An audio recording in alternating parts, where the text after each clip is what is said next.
Welcome to S6 news బులెటిన్ల ముందుగా headlines. ప్రధానమంత్రి నరేంద్ర మోడీ మరియు మలేషియా ప్రధానమంత్రి అన్వర్ ఇబ్రహీం న్యూఢిల్లీలో ద్వైపాక్షిక సమావేశం.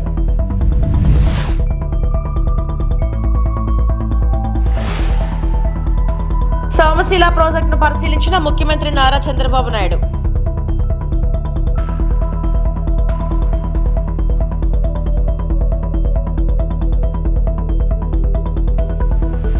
ఉపాధి హామీ పనుల్లో ఎవరు తప్పు చేసినా చర్యలు తప్పవు, మంత్రి పవన్ కళ్యాణ్.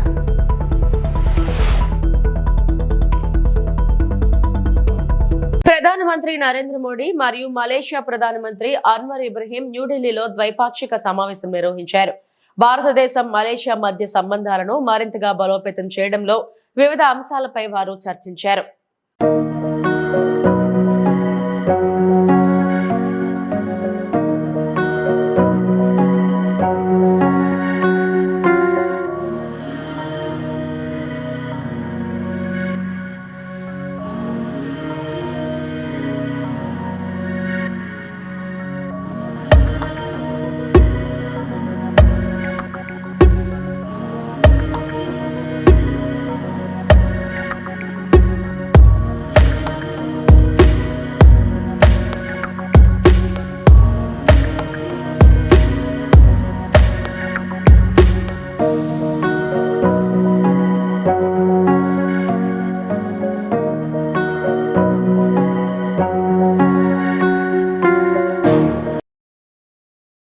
తిరుపతి జిల్లా శ్రీ సిటీలో సీఎం చంద్రబాబు పర్యటన. శ్రీ సిటీలో వివిధ ప్రాజెక్టులకు శంకుస్థాపనలో ప్రారంభోత్సవాలు. శ్రీ సిటీలో 15 సంవత్సరాల కార్యకలాపాలు ప్రారంభించిన సీఎం చంద్రబాబు శ్రీ సిటీలో 8,000 ఎకరాల్లో పారిశ్రామిక జోన్లు ఏర్పాటయ్యాయి. పారిశ్రామికవేత్తలు ఉపాధి సంపద సృష్టిస్తున్నారు. పరిశ్రమల ద్వారా ప్రభుత్వానికి ఆదాయం సమకూరుతుంది. సంపద సృష్టి ద్వారా సంక్షేమం సాధికారతకు దోహదపడుతుంది. 1991లో దేశంలో ఆర్థిక సంస్కరణలు మొదలయ్యాయి. పెట్టుబడులు రాబట్టేందుకు పలు దేశాల్లో పర్యటించాను. భారత్ను ఐటీ ప్రపంచ పటంలో నిలుపుతుందని ఆనాడే చెప్పాను. గతంలో పీపీపీ విధానంలో హైటెక్ సిటీ చేపట్టాను. ప్రపంచంలో ఏ దేశానికి వెళ్లినా భారతీయులు కనపడతారు. ప్రపంచంలో ప్రతి నలుగురు ఐటీ నిపుణుల్లో ఒక భారతీయుడు ఉంటారు. ప్రతి నలుగురు ఐటీ నిపుణుల్లో ఒక ఏపీ వ్యక్తి ఉంటారు. దేశంలో హైదరాబాద్లో అత్యుత్తమ మౌలిక సౌకర్యాలున్నాయి. హైదరాబాద్ ప్రజల నివాసాలకు అనుకూల ప్రాంతంగా ఉంది. శ్రీ సిటీలో 8,000 ఎకరాల్లో ఏర్పాటైన పారిశ్రామిక జోన్లలో సెస్ డొమెస్టిక్ జోన్, ఫ్రీ ట్రేడ్ జోన్లు ఇక్కడ ఏర్పాటయ్యాయి. ఇక్కడ 220 కంపెనీల ఏర్పాటుకు అవకాశం ఉంది. ఒకే చోట 30 కంపెనీల ప్రతినిధులతో భేటీ గొప్ప విషయం. ఆటోమేటివ్, ఎలక్ట్రానిక్స్, FMCG పరిశ్రమలు వచ్చాయి. ఫుడ్ ప్రాసెసింగ్ పరిశ్రమలు ఇక్కడ ఏర్పాటయ్యాయి. $4.5 బిలియన్ పెట్టుబడుల సాధన గొప్ప విషయం. $4 బిలియన్ ఎగుమతులు సాధించడం గొప్ప విషయం. పారిశ్రామికవేత్తలు ఉపాధి సంపద సృష్టిస్తున్నారు. పరిశ్రమల ద్వారా ప్రభుత్వానికి ఆదాయం సమకూరుతుందని సీఎం చంద్రబాబు పేర్కొన్నారు. Always I'm having so much of pleasure in interacting with industrialists. You are creating jobs, you are creating wealth. When you create wealth, automatically government will get more revenue. Thereby we can do better welfare, better empowerment. What all we have to serve the people at most efficiently, it will happen. Not now. That is my brand from the beginning. I am pro-investment in India. Economic reform started in 1991. I became Chief Minister in 1995 first time. This is the fourth time. Combined Andhra Pradesh, now Navya Andhra Pradesh. Even I am the first politician to visit different countries to attract investment.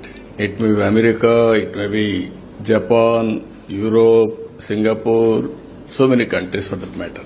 I strongly believe nowadays world has become a global village. From then and today, I am seeing the difference.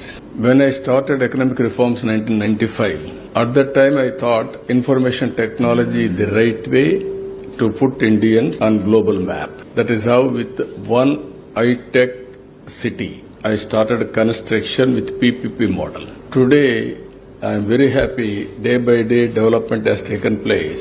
If you go to any country today, Indians are inevitable for any development. IT means Indian. For every 4 IT professionals in the world, one is Indian. among Indians, out of 4, 1 is from Andhra Pradesh. That is the strength of Andhra Pradesh. That is the first mover advantage. Vaikapa ప్రభుత్వ తప్పుడు విధానాలు, నిర్లక్ష్య ధోరణితో సాగునీటి ప్రాజెక్టులన్నీ దెబ్బతిన్నాయి. వ్యవసాయ రంగం కుదేలైంది. అన్నదాతలు అవస్థలు పడ్డాడు. పోలవరం పూర్తి చేయడంతో పాటు సాగునీటి ప్రాజెక్టులన్నింటినీ ప్రాధాన్య క్రమంలో పూర్తి చేస్తాం. నదుల అనుసంధానం ద్వారా కరువు లేకుండా చేస్తామని ముఖ్యమంత్రి చంద్రబాబు నాయుడు పేర్కొన్నారు. పొట్టి శ్రీరాములు నెల్లూరు జిల్లాలోని సోమశీల ప్రాజెక్టును ఆయన పరిశీలించారు. త్వరితగతిన పనులు పూర్తి చేయాలని అధికారులను ఆదేశించారు. అనంతరం ప్రజావేదిక కార్యక్రమంలో మాట్లాడారు. కడార 2020-21 ఏదైతే అన్నమయ్య ప్రాజెక్టు కొట్టుకొని పోయినప్పుడు ఆ నీళ్లు వచ్చినప్పుడు ఈ బ్యారేజ్లో ఆప్రాన్ కూడా దెబ్బతినింది. అప్పటి నుంచి దెబ్బతింటే తూతూ మంత్రంగా పనిచేసి కనీసం రిపేర్లు కూడా చేయకుండా వదిలిపెట్టిపోయారు. కానీ వాళ్ళు వదిలిపెట్టిపోయారని నేను బాధ్యత తీసుకోకుండా గమనుంటే నష్టం జరిగేది ఇక్కడ రైతాంగానికి, రాష్ట్రానికి. అందుకే మొన్న మనం చూశాం. నేను చాలా ఎన్నికలు చూశాను, కానీ మొన్న ఎన్నికల్లో నెల్లూరు జిల్లాలో ఉండే పాత నెల్లూరు జిల్లా అన్ని సీట్లు గెలిచాం.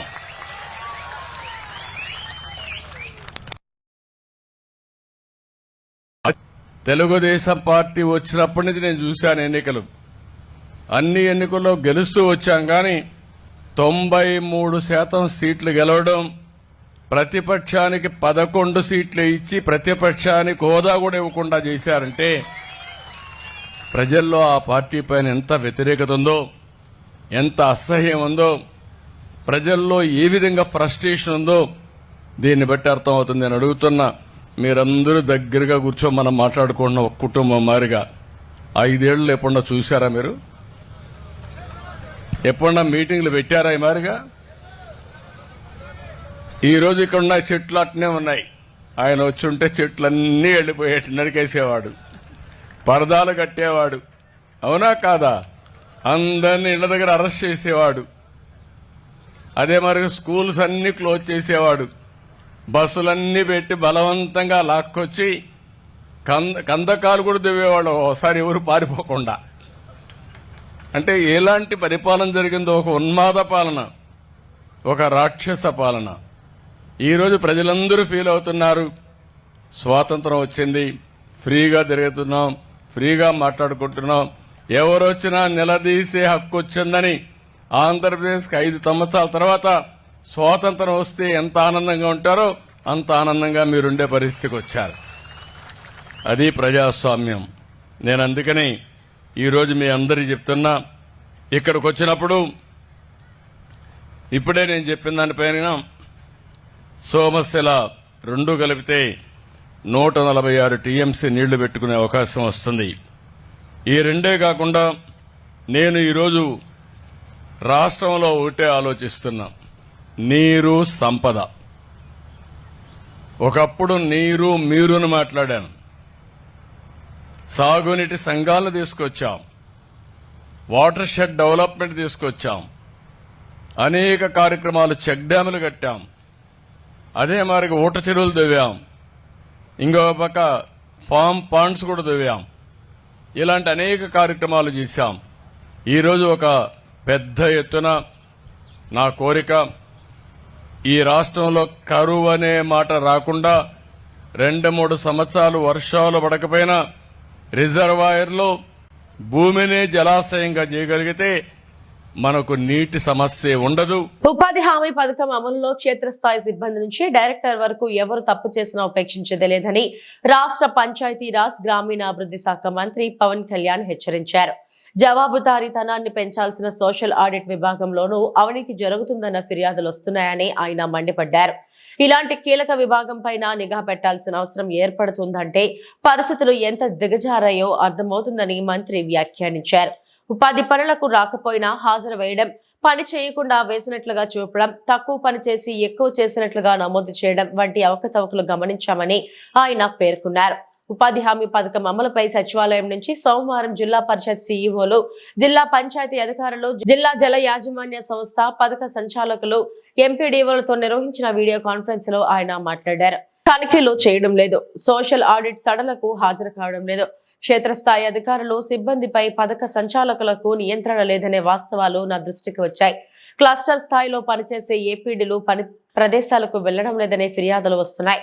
ఇక మీదట ఆ పనితీరు మార్చుకోవాలని పవన్ కళ్యాణ్ మండిపడ్డారు. పంచాయతీరాజ్ మరియు గ్రామీణాభివృద్ధి శాఖలో రాష్ట్ర స్థాయి నుండి గ్రామ స్థాయి వరకు పనిచేస్తున్న ప్రతి ఒక్క అధికారికి హృదయపూర్వక నమస్కారాలు, శుభాకాంక్షలు. ఈ మీటింగ్లో నాతో పాటు పాల్గొంటున్న ప్రిన్సిపల్ సెక్రటరీ శ్రీ శశిభూషణ్ గారికి, పంచాయతీరాజ్ కమిషనర్ శ్రీ కృష్ణతేజ గారికి, మిగతా ఉన్నతాధికారులందరికీ కూడా నా హృదయపూర్వక నమస్కారాలు. ఇందాక రివ్యూ చూస్తూ ఉంటే 2014 నుంచి 2019 వరకు మన మన్రేగా ఎట్లా జరిగిన వర్క్స్ 19 నుంచి 24 వరకు జరిగితే చాలా వెనుకబడి ఉన్నాం. సో దాన్ని తొందరగా పూర్తి చేయాలి, దాని అనుకున్న టార్గెట్స్ పూర్తి అవ్వాలి అనే ఉద్దేశంతో ఈ మాట్లాడాం. ఒకే రోజు ఈ గ్రామసభ తీర్మానాలు చేయాలి అనేది చాలామంది కోరికది. పంచాయతీరాజ్ వ్యవస్థలో గ్రామ పంచాయతీల నుండి జిల్లా పరిషత్ వరకు పటిష్టంగా ఉన్నప్పుడే నిజంగా మనం అనుకున్న అభివృద్ధి ముందుకు తీసుకెళ్ళగలుగుతాం. అందుకని దాంట్లో భాగంగానే ఆగస్టు 23 తారీఖున రాష్ట్ర వ్యాప్తంగా 13,326 గ్రామ పంచాయతీల్లో ఇప్పుడు ఇంతకుముందు ఎన్నడూ లేని విధంగా ఒకే రోజున గ్రామ సభలు నిర్వహిస్తూ ఉన్నాం. జిల్లా పంచాయతీ అధికారులు, గ్రామ పంచాయతీ అధికారులందరికీ గ్రామసభ నిర్వహణపై పూర్తిస్థాయి అవగాహన కల్పించాలి. గ్రామసభ సమాచారాన్ని కనీసం 2 రోజుల ముందుగా టామ్ ద్వారా తెలియజేయాలి. ఈ గ్రామ సభలు అర్థవంతంగా నిర్వహించాలంటే గ్రామస్తులు, ప్రజాప్రతినిధులు, అధికారులు అది మనస్ఫూర్తిగా పాల్గొంచుకోవాలని కోరుకుంటా ఉన్నాం. ఈ గ్రామ సభల్లో ఉపాధి హామీ పథకంలో ప్రతి కూలీ కుటుంబం సంవత్సరంలో 100 రోజులు పనిచేసే విధంగా అవగాహన కల్పించాలి. కూలీలకి ఉన్న హక్కులను తెలియజేయాలి. రైతులకు ఉపాధి హామీ పథకాన్ని సద్వినియోగం చేసుకోవడానికి సంబంధించిన పనుల వివరాలను గ్రామ సభల్లో ప్రతి ఒక్కరికి అర్థమయ్యే విధంగా తెలియజేయాలి. దాంట్లో ముఖ్య కీలకమైనవి మనకి దాదాపు 44 నుంచి 46 దాకా పనులు నిర్దేశింపబడ్డాయి. మీరు కొంచెం వివరంగా చూసి ఆ గ్రామాల్లో ప్రయారిటీని బట్టి ముందుకు తీసుకోవాల్సి. ఫుడ్ పాయిజన్ తో విశాఖ కేజీహెచ్ లో చికిత్స పొందుతున్న పిల్లలను ఏపీ హోంమంత్రి అనిత, ఎంపీ భరత్, ఎమ్మెల్యేలు పల్లా శ్రీనివాస్, విష్ణుకుమార్ రాజు పరామర్శించారు. 92 మంది పిల్లలు ఉండగా వారిలో 82 మందికి అస్వస్థతకు గురయ్యారని, 3 చనిపోయారని, కేజీహెచ్లో 14 మంది చికిత్స పొందుతున్నారని మంత్రి అనిత తెలిపారు. పిల్లలు అస్వస్థతకు గురైన వెంటనే వాళ్ళ పేరెంట్స్ని పిలిపించి వాళ్ళని పంపిస్తారని వెల్లడించారు. అందరూ చాలా చిన్నపిల్లలని, ఈ ఘటన చాలా బాధాకరమని మంత్రి అనిత వాపోయారు. పిల్లలు అస్వస్థతకు గురైన వెంటనే ఆసుపత్రికి పంపించకుండా నిర్లక్ష్యంగా వ్యవహరించారని, దానివల్ల ఇంతటి ఘోరం జరిగిందని, పాస్టర్ కిరణ్పై కేసు నమోదు చేసి అరెస్టు చేశామని మంత్రి అనిత తెలిపారు. ప్రభుత్వ పరంగా మృతి చెందిన పిల్లల కుటుంబాలకు 10 లక్షల చొప్పున ఎక్స్గ్రేషియా ప్రకటించామన్నారు. బయట ఫంక్షన్ నుండి తెచ్చిన ఆహారం తినడం వల్లే పిల్లలు అస్వస్థతకు గురయ్యారని ఆమె చెప్పారు. అసలు ఫుడ్ ఎవరు పంపారు, సమోసాలు ఎవరు తెచ్చారు అనే దానిపై విచారణ చేస్తున్నామన్నారు. మతపరమైన బోధనలు చేసి తల్లిదండ్రులను మోటివ్ చేసి ఇలాంటి చోటుకు తీసుకొస్తారని మండిపడ్డారు. ఇలాంటి హాస్టల్స్ రాష్ట్ర వ్యాప్తంగా ఎక్కడ ఉన్నా క్లోజ్ చేయాలన్నారు. అనుమతి లేకుండా నిర్వహిస్తున్న హాస్టళ్లపై కఠిన చర్యలు తీసుకుంటామని హోంమంత్రి అనిత స్పష్టం చేశారు. ఇప్పటికే విశాఖ జిల్లాలో అలాంటివి 2 ఉన్నట్లు గుర్తించామని, వెంటనే వాటిని మూసివేయించాలని కలెక్టర్లకు ఆదేశాలు జారీ చేశామని మంత్రి అనిత చెప్పారు.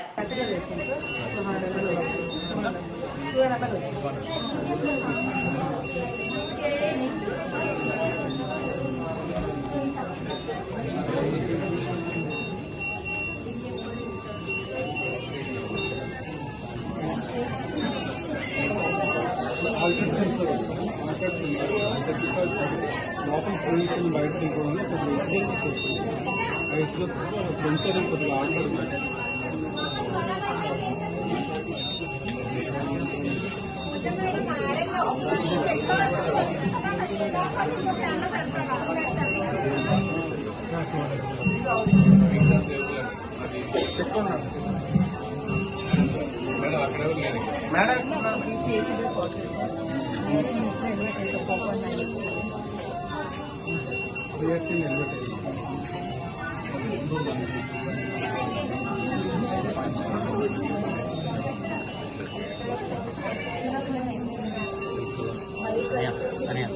कुछ कल मैडम ने कल कल ये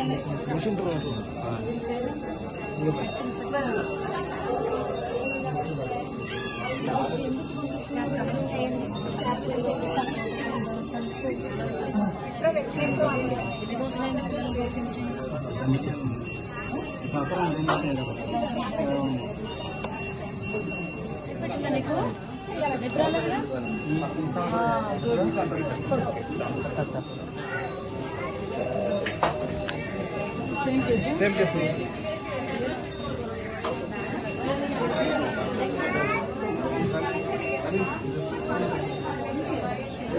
రవి సిందేరి రవి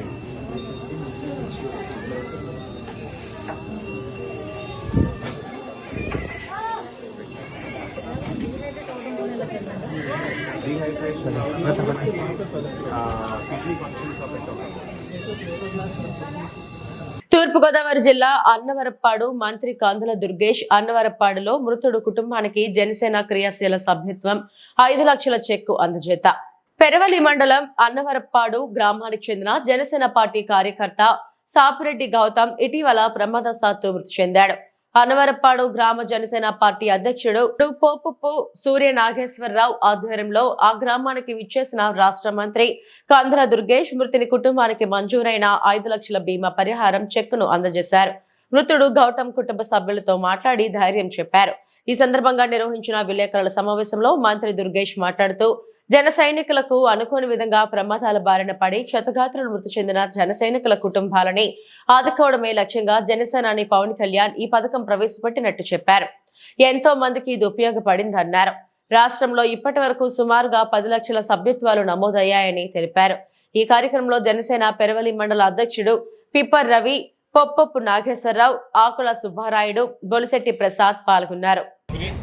చెక్కుని పవన్ కళ్యాణ్ గారు పంపిస్తే నేను రావడం జరిగింది. ఈ కార్యక్రమాన్ని చాలా ఉన్నతంగా తీర్చిదిద్దారు, రూపకల్పన చేశారు.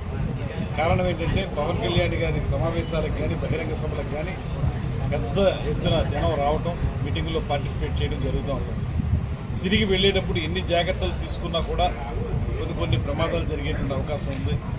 దాన్ని దృష్టిలో పెట్టుకుని 4 సంవత్సరాల క్రితం పవన్ కళ్యాణ్ గారు ఇన్సూరెన్స్ కంపెనీ వారితో మాట్లాడి తాను కూడా కొంత డబ్బు దానికి జమ చేసి క్రియాశీలక సభ్యత్వం 500 రూపాయల సభ్యత్వాన్ని తీసుకుంటే సంవత్సరం మొత్తం కూడా ఏ చిన్న ప్రమాదం జరిగినా, పెద్ద ప్రమాదం జరిగినా, మామూలు చిన్న ప్రమాదాలు అయితే 50,000, 70,000 అలాగా, పెద్ద ప్రమాదం జరిగితే 5 లక్షల రూపాయలు ఇచ్చేలాగా ఒక కార్యక్రమాన్ని ఏర్పాటు చేసి కార్యకర్తలకి రక్షణగా నిలబడినటువంటి కార్యక్రమంగా దీన్ని తయారు చేయడం జరిగింది. ఇప్పటికే ఉమ్మడి తూర్పుగోదావరి జిల్లాలో కానీ, ఉమ్మడి పశ్చిమ గోదావరి జిల్లాలో కానీ అనేక మంది ప్రమాదాల బారిన పడినటువంటి క్రియాశీలక సభ్యులకి ఈ చెక్కులు ఇవ్వడం జరిగింది. అందువల్ల ఇవాళ దాదాపు ప్రతి గ్రామంలో కూడా క్రియాశీలక సభ్యత్వం తీసుకునే వాళ్ళు సంవత్సరం పశ్చిమ గోదావరి జిల్లా నర్సాపురం మండలం సీతారాంపురం సౌత్ గ్రామంలోని జడ్పీ హై స్కూల్లో మధ్యాహ్న భోజన పథకాన్ని ఎమ్మెల్యే బొమ్మిడి నాయకర్ ఆకస్మికంగా తనిఖీ చేశారు. ఈ స్కూల్లో మెను ప్రకారం విద్యార్థులకు భోజనం పెట్టడం లేదన్న ఫిర్యాదులతో స్పందించిన ఎమ్మెల్యే స్కూలుకు విచ్చేసి వండిన వంటలను పరిశీలించి విద్యార్థులతో కలిసి భోజనం చేశారు. అనంతరం మీడియాతో మాట్లాడుతూ ప్రతి ప్రభుత్వ పాఠశాలలో చదువుతో పాటు ప్రభుత్వం అందించే భోజన పథకాన్ని పటిష్టంగా అమలు చేయాలన్నారు. లేని పక్షంలో చర్యలు తప్పవని హెచ్చరించారు. స్కూల్లో నెలకొన్న సమస్యలను పరిష్కరిస్తానని హామీ ఇచ్చారు.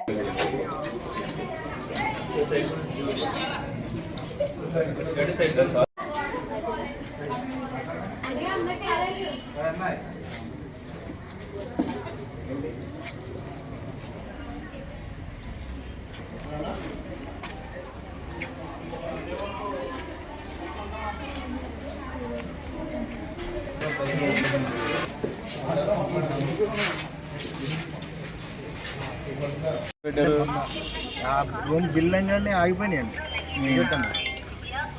పిల్లలకి ఏదన్నా ఎక్కడే దగ్గర ఏదైనా భోజనం చేయడానికి ఎక్కడ ఏర్పాటు చేస్తే సరిపోతుంది. అంత దూరం పట్టుకెళ్ళాలి, తిని అక్కడ శుభ్రం లేకుండా చేసుకునే దాని బదులు ఇక్కడ బోర్డు ప్లేస్ ఉంది, మళ్ళీ పళ్ళలో లేకపోతే ఎక్కడే కూర్చొని చేస్తారు కదా.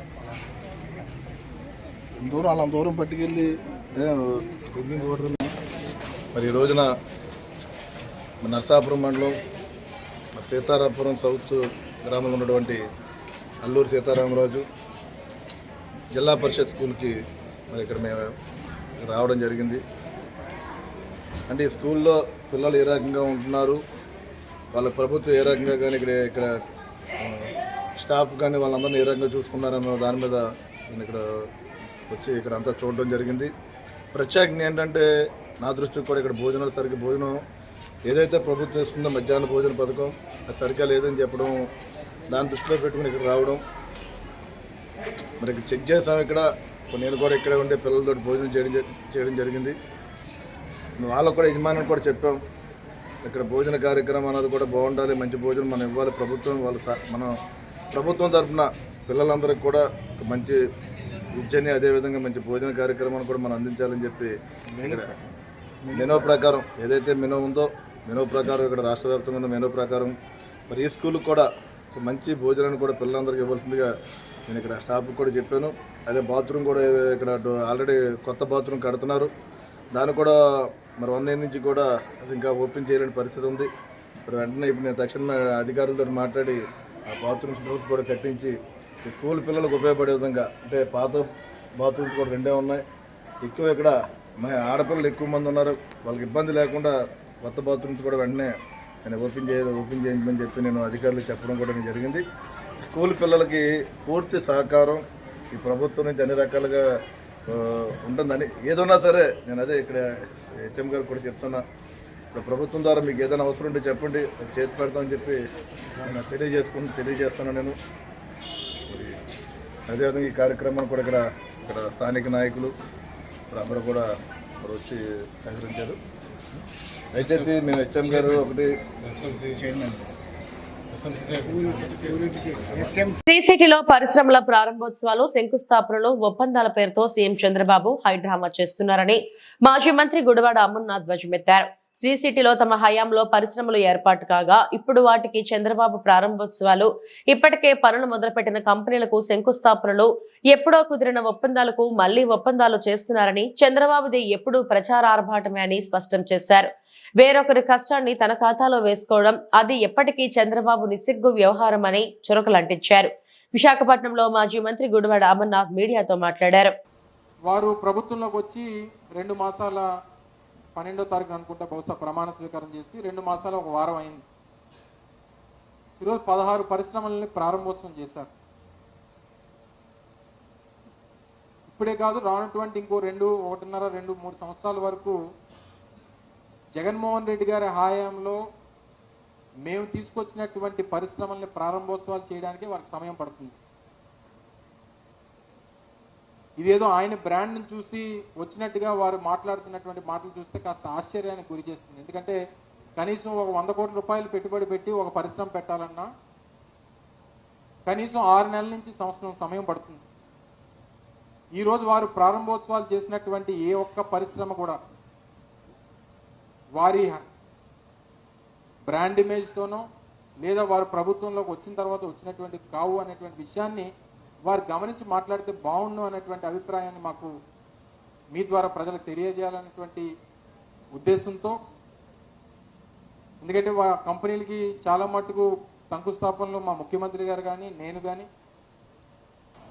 ఇప్పటికీ కూడా జగన్మోహన్ రెడ్డి గారిని నిందించేటువంటి ప్రయత్నం, మేమేదో పారిశ్రామికవేత్తలకో లేదా పరిశ్రమలకో వైఎస్ఆర్ కాంగ్రెస్ పార్టీ ప్రభుత్వం ఉన్నప్పుడు వ్యతిరేకంగా పనిచేస్తుంది అనేటువంటి విషయాన్ని మీరు చెప్పి ప్రజల తాలూకు దృష్టిని మరల్చాలనేటువంటి ప్రయత్నం చేస్తూ ఉన్నారు. ఇన్ఫ్యాక్ట్ ఇన్సెంటివ్స్ 2019కు ముందు గత 2014-19 మధ్యలో ఉన్నటువంటి తెలుగుదేశం పార్టీ ప్రభుత్వం బకాయిలు పెట్టి వెళ్ళిపోయినటువంటి ఇన్సెంటివ్స్ను కూడా ఆ రోజు వైఎస్ఆర్ కాంగ్రెస్ పార్టీ జగన్మోహన్ రెడ్డి గారి నేతృత్వంలో మా ప్రభుత్వంలో వాటిని విడుదల చేసి, ఎందుకంటే ఇట్స్ కంటిన్యూస్ ప్రాసెస్, ఏ రోజు ఎవరికి హోల్డ్లో పెట్టలేదు, లేదా గత ప్రభుత్వం ఇచ్చినటువంటి హామీ కాబట్టి మేము చెయ్యమని చెప్పి ఏ రోజు చెప్పలేదు. దాదాపు 2,900 కోట్ల పైచిలకు ఇన్సెంటివ్స్ని విడుదల చేసి అటు ఫైనాన్షియల్గా కానివ్వండి లేదా పవర్ రిబేట్లో కానివ్వండి అనేక రకాలైనటువంటి పరిశ్రమల్ని ఆదుకునేటువంటి ప్రయత్నం చేసి ఒక కోవిడ్ సందర్భంలో రీస్టార్ట్ ప్యాకేజ్ కింద దాదాపు 950 కోట్ల రూపాయలు ఇచ్చి దాదాపు 13,000 విశాఖ కేంద్రంగా పసిపిల్లల విక్రయ ముఠా ఒడిశా, ఢిల్లీ, తెలంగాణతో పాటుగా రాష్ట్రాలకు విస్తరించిన ముఠా నెట్వర్క్ గుట్టు రట్టు చేసిన విశాఖ పోలీసులు. 17 మంది అరెస్ట్, 6 చిన్నారుల రక్షణ.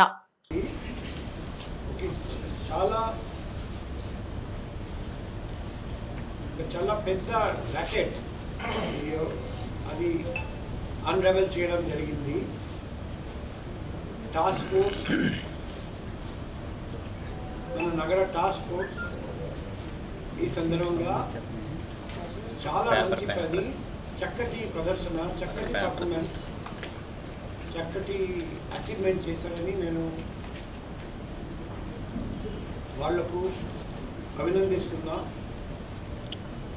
కానీ ఇంకా లోతు వరకు వెళ్ళాలి, ఇంకా చాలామంది పసిపిల్లల్ని రెస్క్యూ చేయాలి, ఇంకా చాలామంది ముద్దాయిలను అరెస్ట్ చేయాలి, ఇంకా చాలా రాష్ట్రానికి వెళ్ళాలి. సో మన పని కంటిన్యూ అవుతుంది. ఇది ఎంతవరకు ప్రోగ్రెస్ జరిగింది తెలియజేయడానికి ఈరోజు మనం కలుస్తున్నాము. ఫర్దర్ ప్రోగ్రెస్ జరిగిన తర్వాత ఫర్దర్ మీకు తెలియజేస్తాం. ఈ సందర్భంగా ఇంకొకటి చెప్పాలంటే, నేను రాగానే ఈ పసిపిల్లల్ని విక్రయించే ముఠా మన దేశంలో చాలా చోట్ల పనిచేస్తున్నారని నా మెడికల్ బ్యాక్గ్రౌండ్ నుండి నాకు తెలుసు. కాబట్టి రాగానే చర్య తీసుకున్నాము. మన జిల్లా కలెక్టర్ గారికి 80 హాస్పిటల్, హెల్త్ సెంటర్ ఎక్కడెక్కడ మన విశాఖపట్నం నగరంలో సరైన స్టెప్స్ తీసుకోవట్లేదు, అది రాస్తూ డిస్ట్రిక్ట్ కలెక్టర్ గారికి తగిన చర్య తీసుకోమని రిక్వెస్ట్ చేయడం జరిగింది. యాజ్ అడిషనల్ డిస్ట్రిక్ట్ మ్యాజిస్ట్రేట్ మేము కూడా అన్ని. ఈ బులెటిన్ ఇంతటితో సమాప్తం. నమస్తే.